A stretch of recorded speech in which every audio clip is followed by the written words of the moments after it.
outra coisa interessante de se pensar é por que os góticos usam preto, né? Na verdade, isso aí também é um mito, falar que os góticos só usam preto, só usam cor preta, né? Porque muitos góticos usam roupas com cores variadas. Mas é o que o preto virou um subtom ali, né? Virou um tom básico da estética gótica, né? Por conta do sombrio e tal. Mas não necessariamente o gótico vai usar tudo preto. Eu, particularmente, uso só roupa preta, né? Mas é com questão pessoal, né? Mais pessoal. E tem góticos que vão usar só roupa preta mesmo. Com questão mais pessoal. Mas não é uma obrigatoriedade que o gótico tenha que usar preto. Então, se você vê os góticos lá dos anos 80, você vai ver muita referência ali de algumas roupas ali. O vermelho cor de sangue, ou alguma cor ali na maquiagem, ou ali uma sobreposição de branco com o preto por cima, ou um cinza, uma coisa mais detalhada ali com os desenhinhos ali entalhados, uma roupa com a estampa parecendo um entalhes e tal. Então é muito comum você ver isso aí também. Uma roupa antiga, as roupas mais antigas, principalmente gótico clássico, que tem muito disso, né? E também alguma coisa do thread ali do comecinho dos anos 80 ali, porque o clássico ele vai projetar, na verdade, a estética anterior, a estética antiga, né? Desde a Idade Média até a Era Vitoriana. Então você vai ter várias vertentes góticos que vai se inspirar mais em alguma época dessas aí, né? Não necessariamente são góticos que veio daquela época, mas eles se inspiram, eles projetam a sua moda, a sua estética nessa arte ali mais antiga, por isso que é clássico, né? Agora, os mais tradicionais são aqueles mais dos anos 80 mesmo, que vai ter uma série de influências ali na música, principalmente, que começa nos anos 80, na verdade, final dos anos 70 para os anos 80, né? Basicamente é isso. Então, sobre a questão do gótico usar o preto. Agora, tem os All Black Goth, que nem eu sou um All Black Goth, que é um gótico que só usa preto. Uma escolha de carregar esse luto também que a gente tem sobre a questão da morte e sobre a questão do mórbido, não só da morte em si, mas aquilo que está girando em volta da morte, né, e da reflexão sobre a morte, e dos elementos ali metafóricos da morte também. Porque muitos dos seres das criaturas que a gente acaba tendo na nossa cultura ali, na literatura gótica, no cinema gótico, nas questões acerca do gótico, como as gárgulas nas igrejas, como os vampiros, né, a cultura, os fantasmas, essa coisa fantasmagórica, tudo isso daí são metáforas da morte, que gira em volta da morte. O vampiro que suga o seu sangue ali para te levar junto com ele para a eternidade, como um símbolo da morte, né? Que suga o seu sangue, treina o seu sangue para te levar para a eternidade e te transformar também num vampiro, que é alguém que está além da morte, que o vampiro ele é um morto, né? Ele é tipo um morto-vivo, ele é um morto que ele mantém-se vivo ali na eternidade e ele nunca morre e tal, e tem essa questão de sempre se alimentar do sangue dos vivos, para poder transformar esses vivos em mortos também, levar as pessoas também para a eternidade, né? Tem a questão do fantasma, o fantasma nem precisa falar, né? É a questão ali, o imaginário popular de quando a gente morre e a gente não completou um objetivo, a gente completou uma missão na Terra e aí fica vagando, né?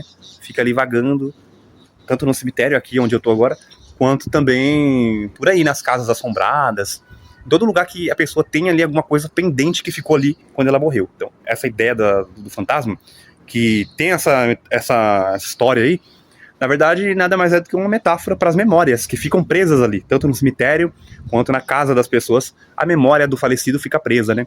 A memória da pessoa quando morreu, ela vai ficar ali, naquele ambiente que era um ambiente que ela vivia, né? Então, tem muita coisa dessas metáforas, assim, na história gótica. E na história dos personagens góticos da literatura, dos personagens da arquitetura que colocam ali.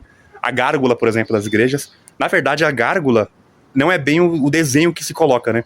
A gárgula, na verdade mesmo, é quando você tem duas passagens de água ali, com dois encanamentos ali, e você tem onde escorre a água, né? Então tem a calha, tem as calhas, o encontro da calha, a quina da calha, que vai ter um lugar onde expulsa a água, ali é chamado de gárgula. Então era comum se colocar imagens demoníacas nessas gárgulas, né? E ficou ali na mentalidade popular, na imaginação popular, que a gárgula é aquele demônio que tem ali, né? E a ideia de um demônio mesmo. Mais que fosse nas igrejas, eram as igrejas góticas da época medieval ali, eles desenhavam, faziam estátuas demoníacas em volta da igreja, representando que é o lado de fora da igreja, que o demônio fica do lado de fora da igreja, e as pessoas tinham que temer os demônios do lado de fora e entrar para dentro da igreja para se proteger do demônio. Então era uma ideia meio que o contrário do antropopaico, né? Que é para você proteger, na verdade ali é para você fugir para dentro da igreja para você se proteger lá dentro. Mas depois, com o tempo, eles foram trocando por santos anjos como essa figura bonita aqui nesse túmulo, né? Anjos, né? E santos nas igrejas aí foram trocados, e imagens de Jesus também. Então, aos poucos foram trocando ali, e as gárgulas hoje a maioria são santos, né? Mas as gárgulas mais antigas, as gárgulas medievais, você tem bastante essa ideia do demônio, né? Dos demônios, das figuras mais sombrias e tenebrosas ali, que vão sendo colocadas ali para afugentar os fiéis para dentro da igreja. Então, essa é basicamente a ideia, né?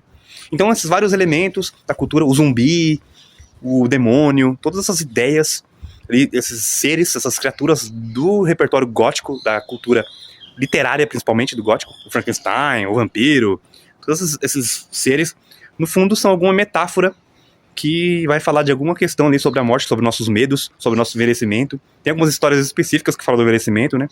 Como aquele livro do Oscar Wilde, né? Que tem esqueci o nome agora. É o Grey, né? Algo Grey. Eu esqueci o nome agora. Eu não lembro como é o nome. É Dorian Gray, né? Retrato de Dorian Gray. Que ele coloca a velhice dele no espelho. No espelho não, no quadro. Tem um quadro que ele coloca a velhice dele ali e ele vai ficando rejuvenescido. A velhice vai toda pro quadro. Então tem toda essa mitologia aí, que é literária, na verdade, ou que é cinematográfica, e que, portanto, é artística, né? Não necessariamente a pessoa acredita. O gótico não precisa acreditar em vampiros, em demônios, fantasmas, nada disso. Ele pode acreditar, né? Dependendo da religião dele, da superstição dele, ele vai acreditar. Mas não necessariamente ele vai acreditar, né? Ele pode gostar dessas figuras mais de um lado, de uma visão mais metafórica também, se for o caso, né? Então depende do gótico, depende da pessoa, que também todo mundo são pessoas, né? Todo mundo tem seus pensamentos, suas opiniões diferentes umas das outras. Sem contar também que a cor preta é muito bonita, né? Vou falar a verdade. E também, é claro que ela expressa melhor também essas questões mais sombrias também, né? Claro que uma roupa branca, uma roupa rosa ou vermelha ali não vai ter a mesma ênfase, porque a cor da roupa e a cor de alguma coisa, ela vai ter alguma memória ali, né? Naquela cor. Então, por exemplo, obras que nem essas aqui, que não são pretas, mas são cinzas, são concretos, são uma coisa mais, assim, antiga e tal, né? Dá essa sensação, essa memória do antigo, essa memória do também sombrio, por que não, né? Mas o preto, com certeza, por conta da escuridão, né? O sombrio tem a ver com a escuridão, com a penumbra. Então o preto tem muito mais a ver com essas questões sombrias, né? O preto tem muito mais a ver. E o vermelho, por exemplo, cor de sangue, dependendo do tipo de vermelho ali. Então pode ser que combina. Você faz uma combinação ali, né?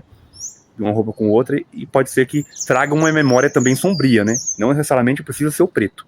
A não ser que você seja como eu, né? Que sou um all black goth. Sempre estou de preto. E sempre estou de luto.